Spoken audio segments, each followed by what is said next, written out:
Hello दोस्तों, आज हम पढ़ेंगे, देखो इधर परिमेय संख्या और अपरिमेय संख्या। परिमेय संख्या क्या होती है और अपरिमेय संख्या क्या होती है। परिमेय संख्या हम उसको बोलेंगे जिसे हम p और q के रूप में लिख सकते हैं, उसको क्या बोलेंगे हम, परिमेय संख्या। और अपरिमेय संख्या किसको बोलेंगे, जिसको p q के रूप में नहीं लिख सकते। सबसे मोस्ट ये रहेगा, यहाँ जो p है ना, उसका मान कभी भी 0 नहीं होना चाहिए। अब इधर देखना, यहाँ बता रहा हूं, यहाँ देखो p का मान क्या दिया हुआ है 1 और q का मान 5, तो ये कभी 0 नहीं होना चाहिए। आया समझ में। इसको हमने कभी भी देखो कहीं पर भी आपको 0 नहीं दिखेगा, नीचे 0 नहीं होना चाहिए। अगर संख्या ऐसे लिखी हुई है 3, जिसके नीचे कुछ भी नहीं होता, उसके नीचे 1 तो होता है, 0 नहीं होता उसके नीचे, तो ये भी एक परिमेय संख्या है।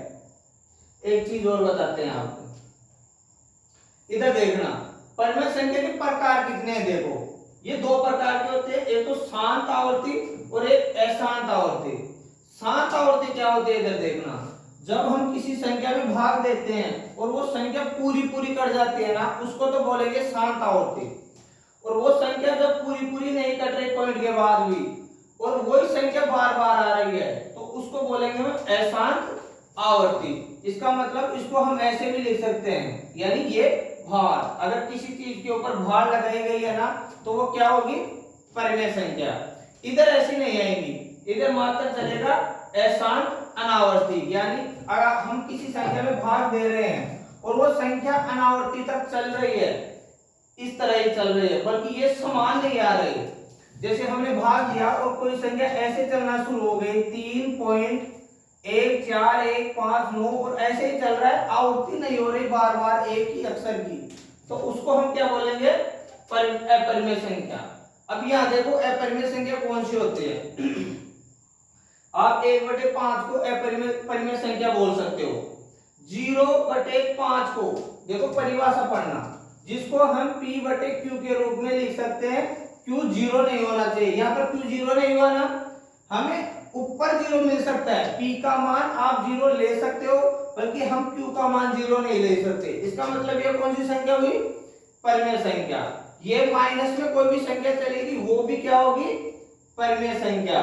22/7, ये 22/7 अगर दिया हुआ है तो वो होगा परिमेय संख्या। और पाई का मान अगर पाई दिया हुआ है तो वो क्या होगी, अपरिमेय संख्या। इधर देखो, हम बेसिकली ये देखते हैं कि कोई भी संख्या अंडर रूट में आ जाती है ना, उसको हम मानते हैं अपरिमेय संख्या। बल्कि अब हम क्या देख रहे हैं, देखो ऐसी संख्या जिसका अंडर रूट वर्गमूल निकल सकता है, इसका निकल सकता है अंडर रूट, इसका कितना होगा 6, इसका मतलब ये क्या हो गई अब, परिमेय संख्या। ऐसे इसका भी निकल सकता है 5, तो ये क्या हो गई, परिमेय संख्या।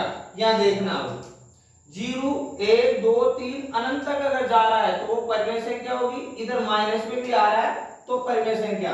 तो हमने ये देखा कि 0 भी एक क्या होती है, परिमेय संख्या। या देखना, किन्हीं दो परिमेय संख्याओं के मध्य अनंत परिमेय संख्या होते हैं। यानी जब हम दो परिमेय संख्या ले लेंगे, इधर हमने लिया 1/2 और इधर ले लेते हैं 1/3, तो इसके बीच में अनंत परिमेय संख्या होंगी।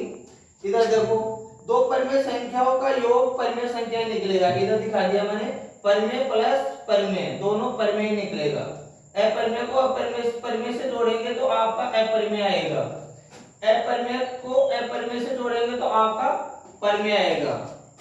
देखो इसको मोस्ट लगा लेना, 1/0 आ गया, इसका मतलब 0 तो आना ही नहीं चाहिए, तो इसको हम क्या बोलेंगे, अपरिमेय संख्या।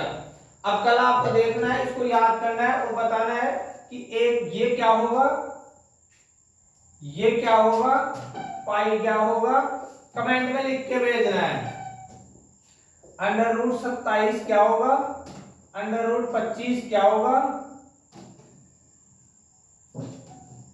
और √13 क्या होगा, ये कमेंट में लिख के भेजना, ठीक है।